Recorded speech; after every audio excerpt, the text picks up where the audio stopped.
Sandrine, c'est une deuxième participation aux Olympiques, ceux de Pékin. Alors, dans quelle discipline vous étiez? En ski de fond. Et donc, une deuxième expérience, est-ce que c'était encore mieux que la toute première? Oui, c'est sûr que j'étais mieux préparée. J'avais de l'expérience de la première fois, puis également beaucoup plus d'expérience en Coupe du Monde, qui est quand même un événement semblable.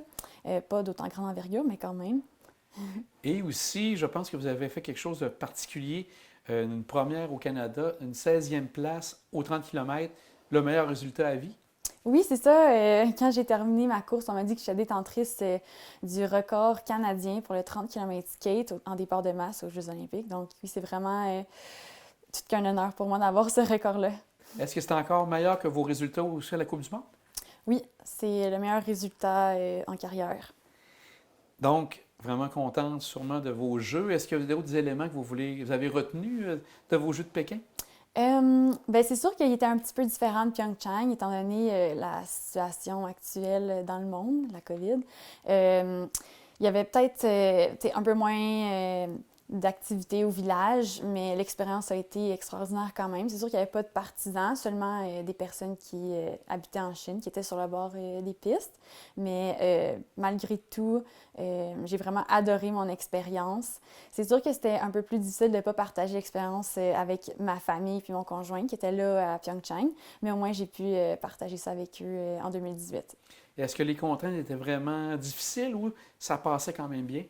C'était pas si pire puisqu'on arrivait de la Coupe du Monde où est-ce qu'on était dans un environnement similaire. On était un peu déjà dans cette routine-là de se faire tester régulièrement. C'est sûr que là, c'était à chaque jour. Ça faisait partie de notre routine. Donc, on se levait le matin, on allait se faire tester.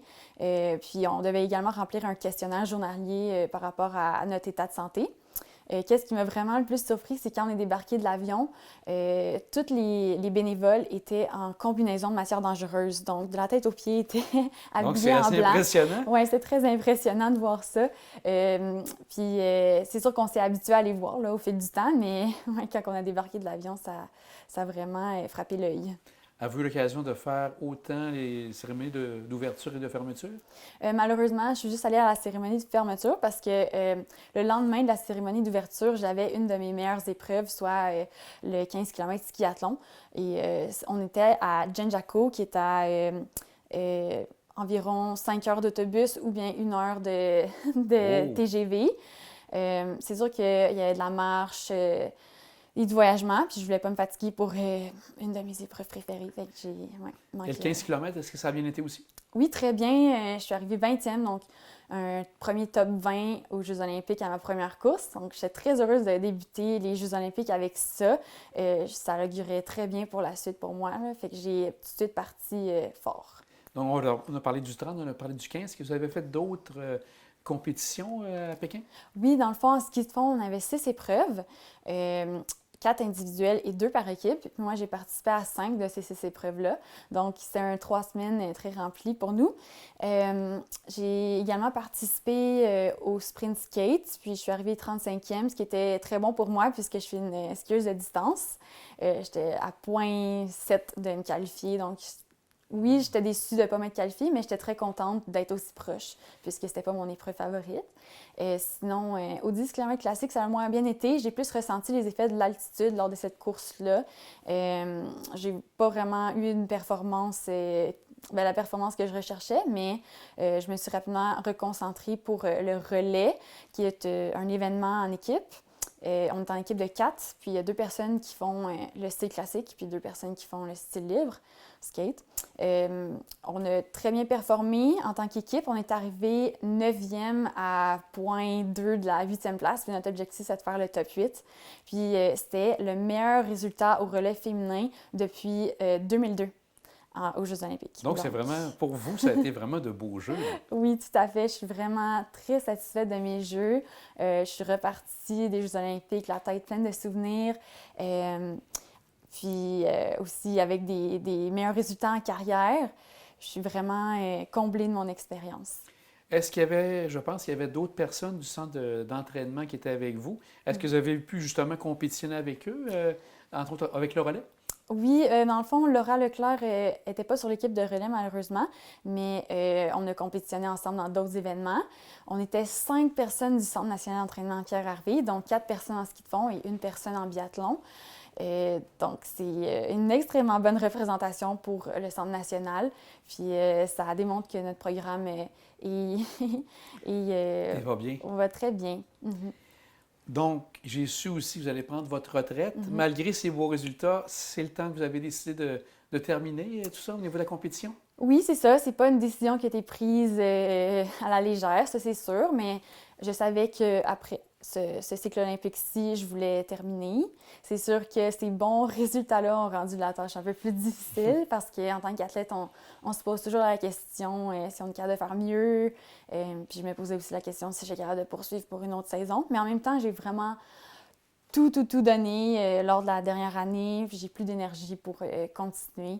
Puis je voulais vraiment terminer sur une belle note. Quand j'ai commencé ma carrière, c'était vraiment ça que je voulais faire. Fait que de terminer au sommet comme ça, c'est pour moi la meilleure façon de terminer ma carrière. Et là maintenant, l'après-carrière s'annonce comment pour vous? Est-ce que vous demeurez dans le domaine sportif? Oui, ça c'est sûr. Je ne souhaite pas demeurer en tant qu'entraîneur dans le domaine sportif, mais je souhaite plus m'impliquer avec mon programme que j'ai cofondé avec Laura Leclerc, justement, oui, qui se nomme Féminaction. C'est un programme pour augmenter la rétention des filles et des femmes en ski de fond. Puis on a créé ça durant l'année olympique. Là, on était pas mal occupés à se préparer pour les Olympiques, puis à fonder ce programme-là qui a eu un énorme succès d'ailleurs.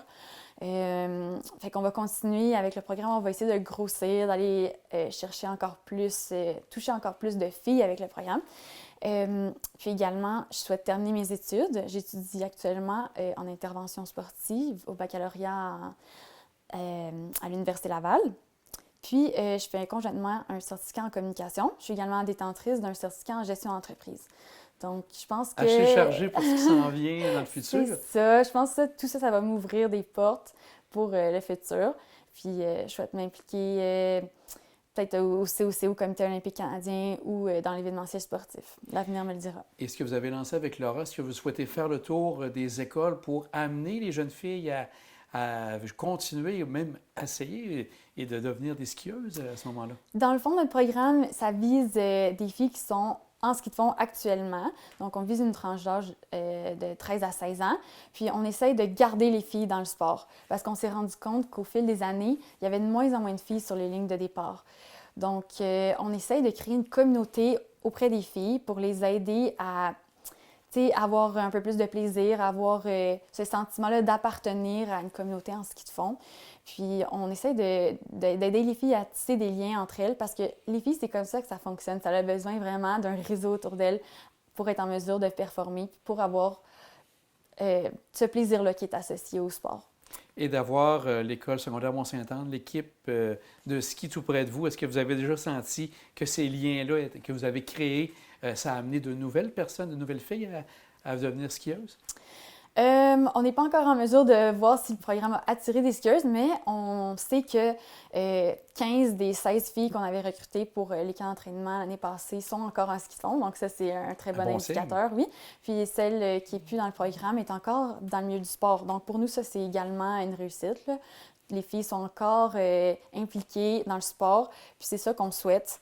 On veut les valoriser non seulement pour leur performance, mais aussi pour juste le fait d'avoir de saines habitudes de vie, d'être impliqué dans le sport, c'est ça que ça l'amène, puis on souhaite qu'elle poursuive dans cette lignée-là. Bien, Sandrine, merci beaucoup. Félicitations pour ces beaux résultats et bonne chance pour votre projet. Merci, j'apprécie beaucoup.